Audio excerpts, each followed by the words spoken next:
Hey YouTube, just wanted to make a quick follow-up video. I just got my B&M rear differential cover installed, and everything seems to be okay. I don't have any leaks or anything. I actually reused the factory gasket instead of just using RTV. I just went ahead and used the factory gasket, get that come with it, because the truck's, you know, only got like 3,000 miles on it, and the gasket looked, you know, absolutely perfect. There was no bad gouges or anything, so I just reused it, and so far so good. No leaks. I will say that I used this Amsoil Severe Gear 7590 synthetic pressure lubricant. If you get online and you read the reviews on Amsoil and this Severe Gear, it's just crazy. There's just a ton of great reviews. I didn't see not one bad review for this stuff, and anyways, just check it out. It's supposed to be really, really good stuff. So anyways, as far as the rear end cover goes, it held quite a bit of fluid. It held over about 3 3/4 quarts.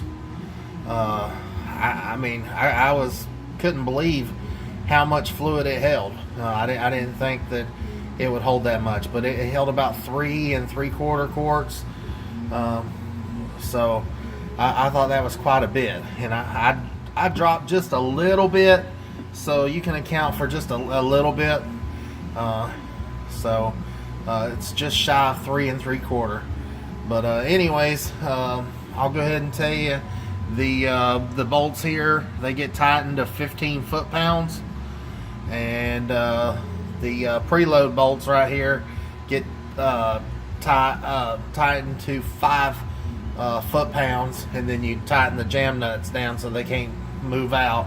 And before you tighten them, don't forget to put some RTV silicone on the threads right there, because, you know, oil can leak out around those threads, and you don't want that. And whatever you do, just don't over tighten these preload bolts, because if you do, you will get excessive bearing wear, and your bearings wear out prematurely. So there's no need to tighten it up so tight, because all that it's meant to do is just touch up against that main cap there, and just provide it support and keep it from deflecting.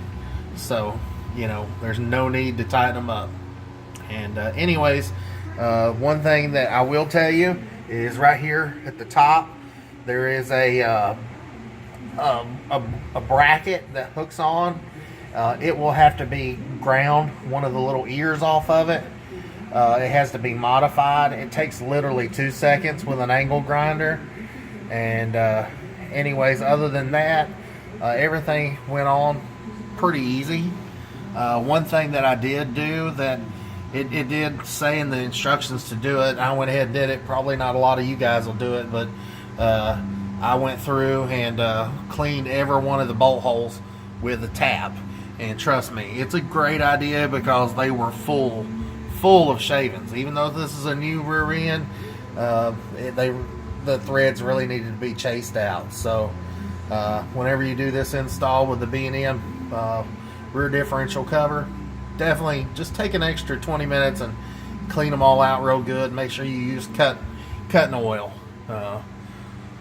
I use this CRC cutting oil, and it's real thick, and it helps collect those shavings, so you're not getting a lot of shavings up into the rear end and everything, because you definitely want to try to keep everything clean. That's the name of the game here. And prior to putting this cover on, I washed my truck today, and then I just took the pressure washer and just kind of hit up here at the top, so when you crack the bolts loose, you ain't got a bunch of, you know, just little dirt and debris falling in on your ring gears and everything. You just want to try to keep everything as clean as possible. I will tell you, there's not a heck of a lot of room between the tire and the rear differential cover. I didn't remove the tire, but if you wanted some extra clearance and didn't want to struggle as much with it, then it only takes just a few minutes and you can drop that tire, but it's not necessary. There isn't enough clearance there, and like I said, I did it, but it'd been a little bit nicer if that tire wasn't in the way. So you make your own decision on that. And anyways, I'm out of here, signing out. Team Melton Fishing. Talk to you guys later.